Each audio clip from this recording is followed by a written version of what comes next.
നമുക്കെല്ലാം ദൈനംദിന ജീവിതത്തിൽ അനുഭവപ്പെട്ടുകൊണ്ടിരിക്കുന്ന ആ വസ്തുതകൾ അതിലേക്ക് ഇനിയും വിശദമായി കടക്കേണ്ടതുണ്ടെന്ന് ഞാൻ കരുതുന്നില്ല. ഒരു കാര്യം മാത്രമാണ് ഞാൻ ഈ സന്ദർഭത്തിൽ സൂചിപ്പിക്കുവാൻ ആഗ്രഹിക്കുന്നത്. കാരണം നമ്മുടെ നാടിൻ്റെ സ്വാതന്ത്ര്യം എന്ന് മാത്രം പറഞ്ഞാൽ പോരാ, അത് ജനാധിപത്യ സ്വാതന്ത്ര്യമാണ്. എത്രയോ മനുഷ്യർ ജീവൻ ബലി കഴിച്ച് ജീവാഹുതി ചെയ്ത് കഠിനമായ ത്യാഗങ്ങൾ ജന്മം തന്നെ ബലി കഴിച്ച് നേടിയ ഒരു സ്വാതന്ത്ര്യമാണ് നാം ഇപ്പോൾ അനുഭവിക്കുന്നത്, ഇന്ത്യ മുഴുവൻ. പക്ഷേ അത് സമീപകാലത്തായി വീണ്ടും ഒരു പാരതന്ത്ര്യത്തിലേക്ക് ഇന്ത്യ തന്നെ പതിച്ചു കഴിഞ്ഞിട്ടുണ്ട്. അത് നമുക്ക് പ്രത്യക്ഷത്തിൽ അറിയാൻ കഴിയാത്തത് തെരഞ്ഞെടുപ്പുണ്ട്, കോടതികളുണ്ട്, മറ്റ് സംവിധാനങ്ങളൊക്കെ, ജനാധിപത്യ പാർലമെൻറ്റുണ്ട്. ഇതൊക്കെ നിലനിൽക്കുന്ന, ഇന്ത്യയൊക്കെ ചട്ടക്കൂട് നിലനിൽക്കുന്നുണ്ടെങ്കിൽ പോലും ഇന്ന് നമ്മുടെ നാടിനെ ഭരിക്കുന്നത് യഥാർത്ഥത്തിൽ ആഗോള കോർപ്പറേറ്റ് മുതലാളിത്തമാണ്. ആ കോർപ്പറേറ്റ് മുതലാളിത്തത്തിൻ്റെ ദല്ലാളായിട്ടാണ് ഡൽഹിയിൽ നരേന്ദ്രമോദി ഭരിക്കുന്നത്. ലോകം മുഴുവനും ഈ പ്രതിഭാസമുണ്ട്. കാരണം ലോകത്തെ ഒന്നാകെ വിഴുങ്ങിയിരിക്കുകയാണിപ്പോൾ ഈ ഒരു വലിയ പ്രതിഭാസം, ഈ എംപയർ, ഈ മൂലധന സാമ്രാജ്യം എന്നത്. ചോരകുടിയൻ മുതലാളിത്തം അങ്ങനെ ലോകത്തെ വിഴുങ്ങിയിരിക്കുന്നു. അവർ അവരുടെ പാവകളെ പ്രതിഷ്ഠിക്കുകയാണ് പല രാജ്യങ്ങളിലും ചെയ്യുന്നത്. രാജ്യത്തെ ഈ പാവകൾ ഈ കോർപ്പറേറ്റ് മേധാവികൾക്ക് അടിയറ വെച്ചുകൊണ്ടിരിക്കുന്നു. നരേന്ദ്രമോദി തന്നെ അതാണ് ചെയ്തുകൊണ്ടിരിക്കുന്നത്.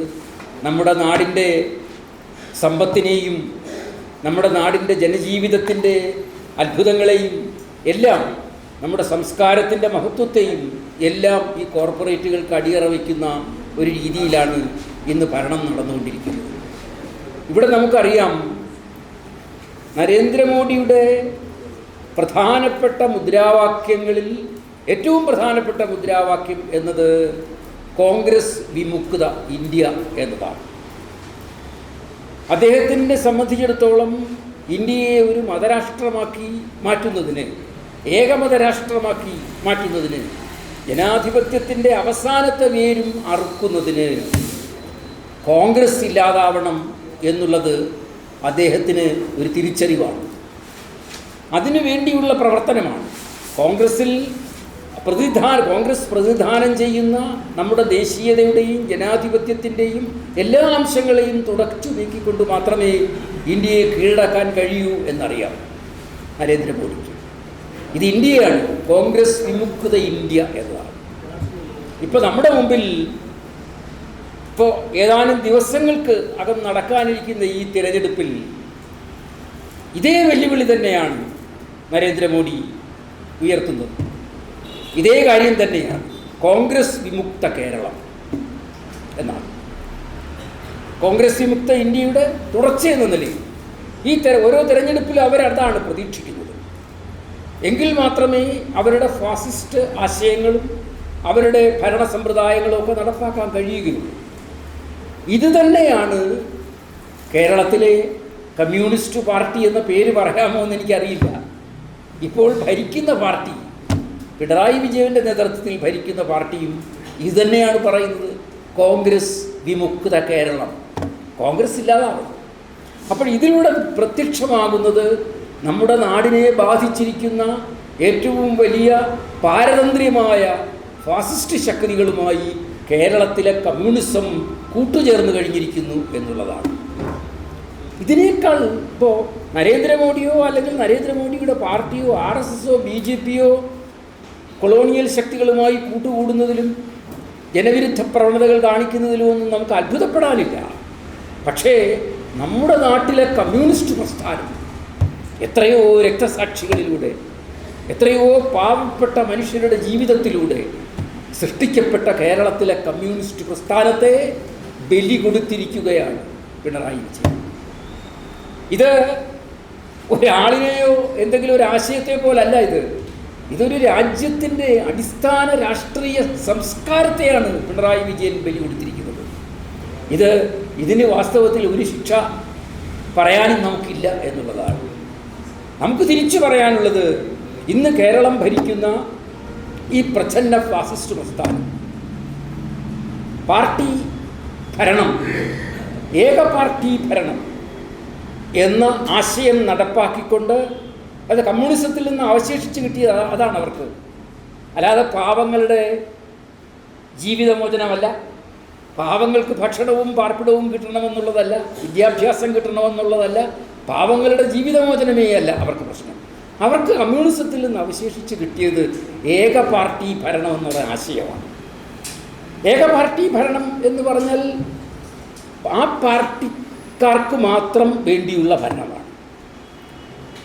സ്വാതന്ത്ര്യങ്ങളും അവകാശങ്ങളുമെല്ലാം അവർക്ക് മാത്രമാണ്.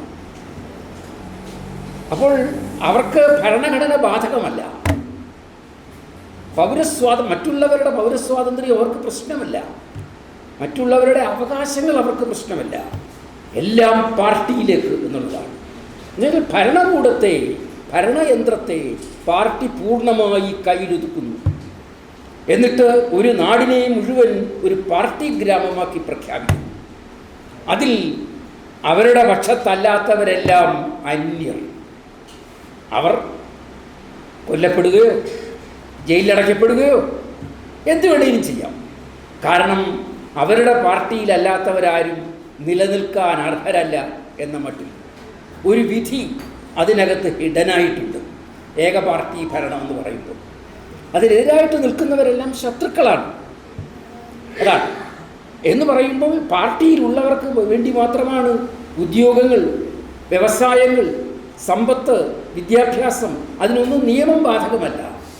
അവിടെയാണ് നമ്മൾ സാധാരണഗതി പത്രക്കാരൊക്കെ അഴിമതി എന്ന് പറയും.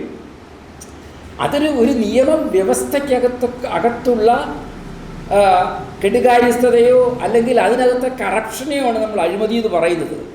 ഇതല്ല, ഇത് ജനാധിപത്യത്തിൻ്റെ കണ്ണിലൂടെ നോക്കുമ്പോൾ അഴിമതി തന്നെ ഒരു പ്രസ്ഥാനമായി മാറുകയാണ്.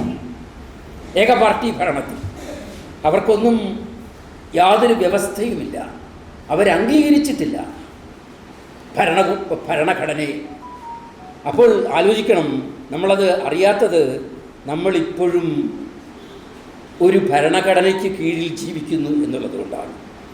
പിണറായി വിജയനും അദ്ദേഹത്തിൻ്റെ അനുയായികളും ഭരണഘടനയെ അംഗീകരിക്കുന്നില്ലെങ്കിലും നമ്മൾ ജീവിക്കുന്നത് ഇപ്പോഴും ഒരു ഭരണഘടനയുടെ കീഴിലാണ് എന്നുള്ള ഒരു ആശ്വാസം മാത്രമാണ് നമുക്കുള്ളത്.